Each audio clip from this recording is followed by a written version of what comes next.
Kumusta sa lahat? Maligayang pagbabalik sa aking channel. Kaya sa video na ito, ipapakita ko sa inyo ang isang software na makakatulong sa inyo sa paggawa ng auto-posting reels sa Instagram. Kaya sa madaling salita, makakatulong ang software na i-like pamahalaan ang walang limitasyong mga Instagram account. Sa susunod na hakbang, maaari mong ihanda ang nilalaman tulad ng mga video na gusto mong gamitin para sa pag-post ng mga reel. Pagkatapos nito, piliin mo na lang ang function na posting reels. Dito, pwede mong i-set up ang content na gusto mong gamitin para sa mga account na gusto mong i-post at i-like din ang lahat tungkol sa hashtag o content.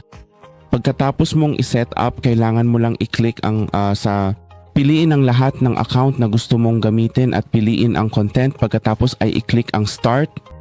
Kaya ang programa ay parang tumatakbo, nagbubukas ng parang maraming account ng sabay-sabay at gumagawa ng automation. Kaya ganito kasimple ang paggana ng software.